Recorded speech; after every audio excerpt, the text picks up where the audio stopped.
Dans l'actualité de ce mercredi 26 janvier, l'ASM affronte le Racing Métro. Ce soir, Chabal et les autres Parisiens s'entraînaient au CESO cet après-midi sous les yeux des petits Clermontois.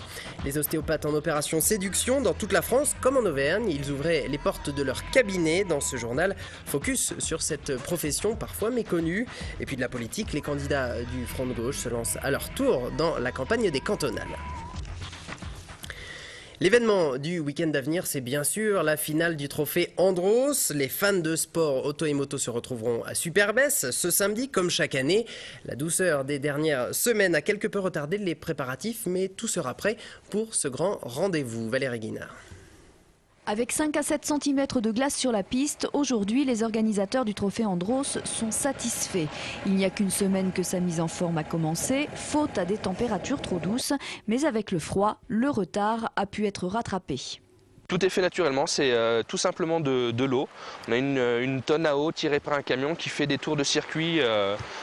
Alors principalement la nuit, c'est en fonction des températures. À partir de -5, -4, les températures commencent à être un petit peu trop élevées pour que l'eau prenne bien et se transforme rapidement en glace. À la fin de la semaine, la glace devrait atteindre une dizaine de centimètres, de quoi assurer une bonne course. Mais en attendant l'arrivée des pilotes, une cinquantaine de personnes est à pied d'œuvre. Les services techniques de Besse pour le barriérage, ceux de Clermont-Ferrand pour l'électricité. Quant aux équipes sportives, elles devraient surtout arriver demain. Superbès, je pense que va se décider le titre de cette année. Alain Prost était un peu en avance. Jean-Philippe Dérault, qui est le tenant du titre, a gagné les 2 dernières courses ce week-end à Saint-Dié. Donc il est repassé devant, ça se joue à quelques points, donc ça va être un beau final. Au niveau du trophée électrique, la course se jouera entre Nicolas Prost et Franck Lagorce. A noter que pour le moment, Fabien Barthez est classé 7e. Voilà, image et montage signé Magali Canuto. Les crampons sont affûtés, les ambitions gonflées à bloc. La rencontre rugbystique de ce soir promet d'être mordante. L'ASM Clermont-Auvergne affronte les hommes du Racing Métro à 21h. Un match qui intervient dans un contexte plutôt tendu où les entraîneurs se renvoient des amabilités. Nous en parlions hier. Cet après-midi, les Racingmen sont sous pression, s'entraînaient déjà au stade des CESO sous l'œil admiratif de jeunes Clermontois. Le Métro Racing a beau compter dans ses rangs une pléiade de grands joueurs, ces jeunes rugbymen, pour la plupart, ne peuvent citer qu'un seul nom. Chabal et après je ne me rappelle plus. Sébastien Chabal, qui dès son arrivée focalise tous les regards, des enfants, des messieurs et bien sûr de la jante féminine. C'est vrai que il est pas moche, mais bon voilà. Chabal par-ci, Chabal par-là, il y aurait de quoi rendre ses coéquipiers jaloux. Heureusement, un jeune supporter nous livre d'autres noms. Jonathan Guznicki, Nicolas Durand, François Stein, il y a Bobo, il y a Lionel Lallet. Une équipe de stars que l'on ose à peine approcher, mais qui fait le bonheur de ces jeunes spectateurs. C'est grand, c'est... Voilà quoi. Je sais pas comment dire, je suis content, très content. C'est une drôle de sensation quoi.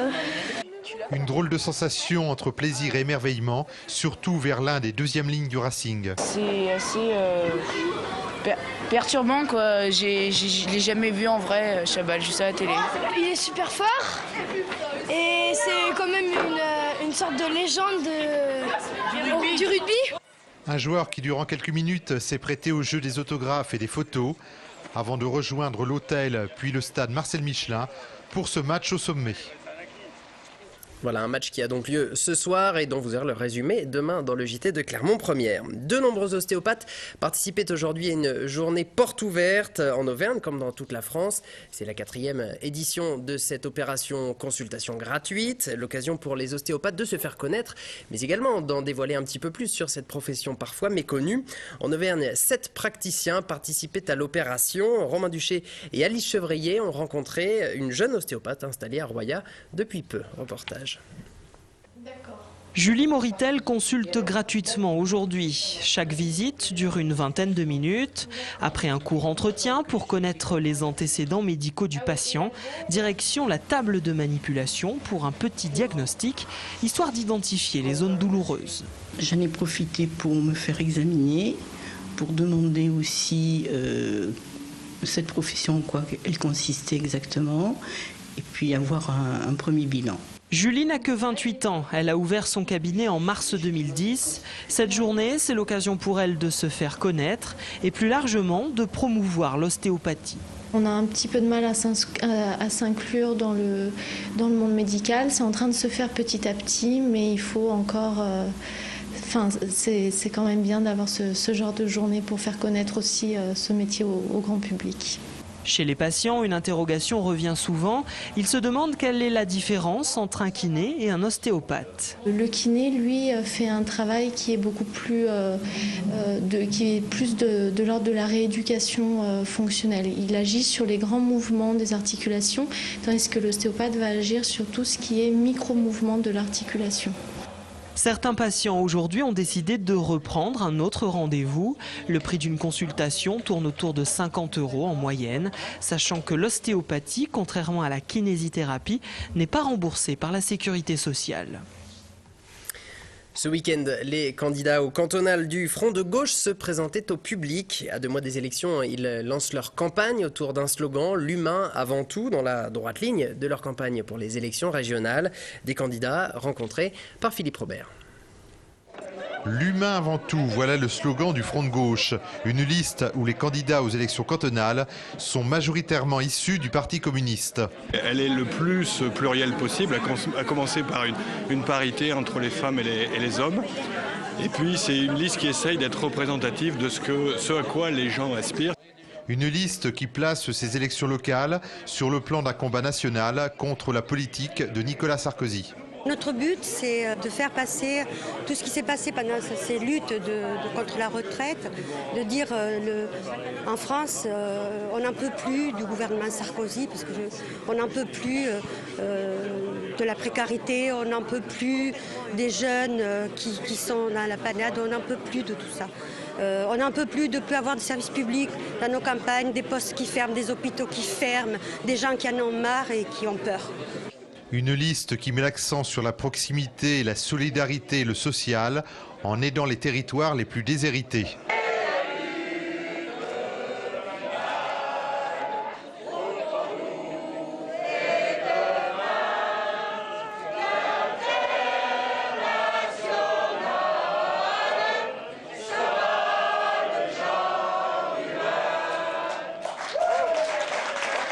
Soutenue par André Chassaigne, cette liste avec 5 candidats sortants aura pour ambition de prendre des cantons à la droite. Et l'on referme ce journal en musique. Yvan Marc est ce soir dans sa part en live sur Clermont Première, de la chanson française composée en Auvergne. Aujourd'hui en tournée dans toute la France pour son dernier album à bout de bras. Yvan Marc avait donc fait ce petit détour par nos studios. Il sera en avril prochain dans la région. Et quant à nous, on se retrouve juste après pour la météo. Si être pris en otage par la grève des trains apparaît pour certains comme un outrage, pour moi il n'en est rien et je vais même plus loin en rejetant l'idée d'un service minimum imposé, car je rêve d'un monde où la grève deviendrait obligatoire. Oui, je rêve d'un monde toujours en grève, pour me permettre de te voir. Toute l'actu locale est aussi en ligne. Retrouvez votre JT sur clermontpremière.com.